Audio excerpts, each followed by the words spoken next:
आप सभी को प्रेज़ द लॉर्ड। प्रभु यीशु मसीह के मधुर मीठे नाम में जय मसीह की। खुदा का धन्यवाद हो कि परमेश्वर ने एक बार फिर से मुझे आपके बीच में परमेश्वर के वचन को लेकर आने का अनुग्रह दिया। मैं खुदा को धन्यवाद करती हूँ।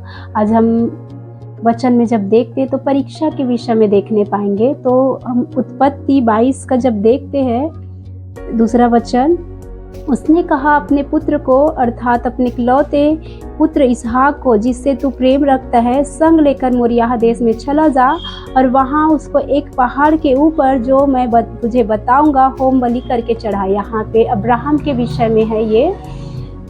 जब अब्राहम को परमेश्वर ने कहा कि अपना जो इकलौता पुत्र है, जो उनका बुढ़ापे में जो उसको बेटा हुआ था इसहाक, बहुत सालों तक अब्राहम और सारा का कोई बच्चा नहीं था, पर परमेश्वर ने पहले ही उसे प्रतिज्ञा किया था कि मैं तेरे वंशज को बालू के किनकी के समान, तारा गढ़ों के समान आकाश के मैं बढ़ाऊंगा करके। तो उस प्रतिज्ञा को अब्राहम हमेशा स्मरण करता और परमेश्वर ने कहा तो ज़रूर पूरा करेगा। वो विश्वास में बना रहा और जब उस प्रतिज्ञा के अनुसार अब्राहम और सारा को बच्चा हुआ जिसका नाम इसहाक था, तो उसी इसहाक को, उसी इकलौते बेटे को जो इतने सालों के बाद अब्राहम को मिला था, तो उसी बेटे को परमेश्वर कहता है कि जा उसे मोरियाह देश में जा, उसे बलिदान कर दे। देख, परमेश्वर की जो परीक्षा है, परमेश्वर किसी मनुष्यों का बलिदान नहीं चाहता है, लेकिन परमेश्वर की परीक्षा करने का तरीका अलग होता है।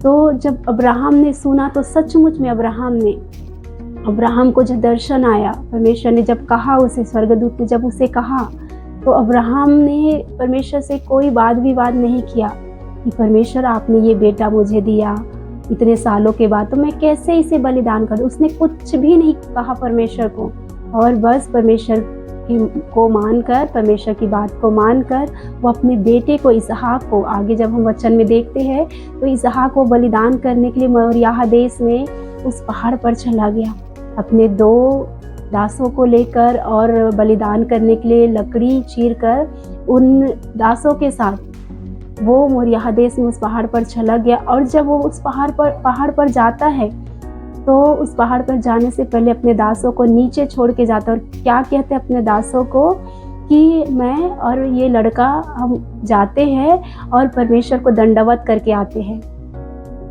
अब्राहम जो था, सारा को भी ये मैं बलिदान करने के लिए जा रहा हूँ, सारा इसहाक को, ये सारा को भी वो नहीं बताया, ना अपने दासों को, किसी को भी नहीं बताया। बस उसने परमेश्वर का सुना और वो चला गया। और वहाँ भी जब जाता है तो अब उनका जो विश्वास है, दृढ़ विश्वास है, अटल विश्वास है, उसको विश्वास जिस परमेश्वर ने इस बेटे को मुझे दिया है, तो वो परमेश्वर इस बेटे को कैसे मुझसे ले सकते। फिर भी वो परमेश्वर की आवाज़ को सुना और वो चला गया और जाकर अपने उन दासों को नीचे छोड़ कर कहता है कि मैं और मेरा ये बेटा जाते हैं और परमेश्वर को दंडवत करके वापस आते हैं।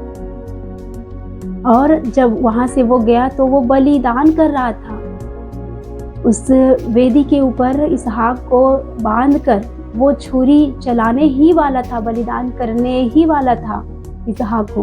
उसी समय में परमेश्वर के दूत ने कहा कि हे अब्राहम, रुक जा, इस लड़के पर हाथ मत चला। तो परमेश्वर ने तुरंत उसी समय, स्वर्गदूत ने उसे रोक दिया, अब्राहम को इसहाक का बलिदान करने से रोक दिया।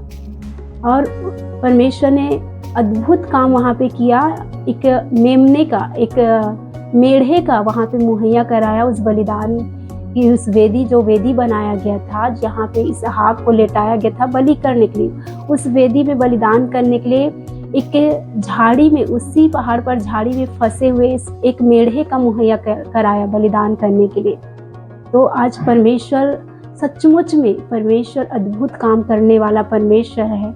और अब्राहम भी परमेश्वर का इतना भय मानता था, इतना परमेश्वर पर विश्वास करता था, और उसी विश्वास को करके वो चला गया और अपने बेटे को बलिदान कर रहा था। लेकिन खुदा का धन्यवाद करता हुआ, वो परमेश्वर की महिमा करता हुआ, परमेश्वर को धन्यवाद करता हुआ, वो आगे बढ़ता रहा, स्टेप स्टेप वो आगे बढ़ता रहा और बलिदान तक भी पहुंच गया, लेकिन परमेश्वर ने इसहाक को बलिदान होने नहीं दिया। और इससे परमेश्वर का जो अब्राहम का जो विश्वास था परखा गया, और उस परख में अब्राहम जो है उस परीक्षा में वो बाहर निकला। उसके बेटे को भी कुछ भी नहीं हुआ और परमेश्वर के हाथ से वो आशीष भी पाया अब्राहम। आगे जब हम देखते हैं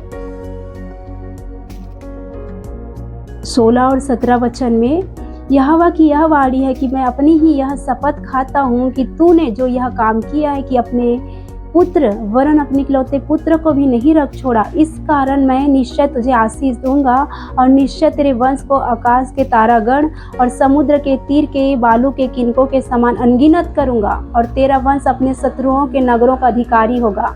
यहाँ पे परमेश्वर ने अब्राहम को आशीष किया, क्योंकि अब्राहम ने परमेश्वर का भय माना, परमेश्वर की आवाज़ को सुनकर वो परमेश्वर की आज्ञा का पालन किया। उसने परमेश्वर से वाद विवाद नहीं किया। आप और हम होते तो बहुत सोचते, जो हमें बुढ़ापे में बच्चा मिला तो हम उसे कैसे बलिदान कर दे, लेकिन अब्राहम ने ऐसा नहीं किया। परमेश्वर की आज्ञा का पालन किया, विश्वास किया कि उसी परमेश्वर ने, जो परमेश्वर आज इस बच्चे को बलिदान करने के लिए कह रहा है, उसी परमेश्वर ने मुझसे प्रतिज्ञा किया है कि मैं तेरे वंश को बालों के किनके के समान बढ़ाऊंगा, अनगिनत करूंगा।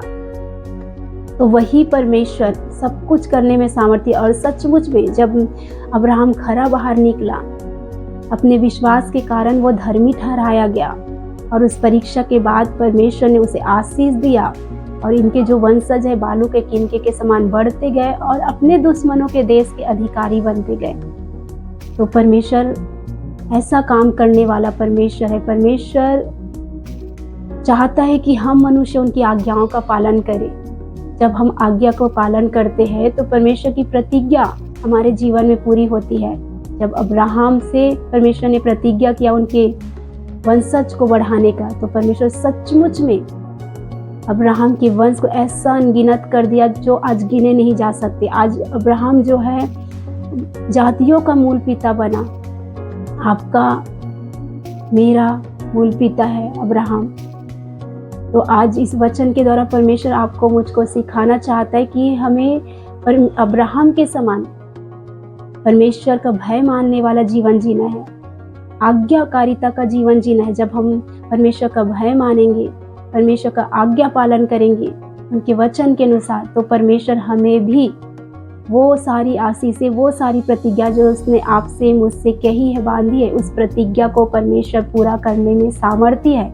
जैसे अब्राहम से उसने प्रतिज्ञा किया और पूरा किया, आशीषित किया अब्राहम को, जातियों का मूल पिता बनाया, उनके वंशज को अत्यंत आशीषित किया, वैसे ही परमेश्वर आपको और मुझको भी आशीष कर सकता है। लेकिन अब्राहम के समान हमारा विश्वास परमेश्वर पर अटल होना चाहिए।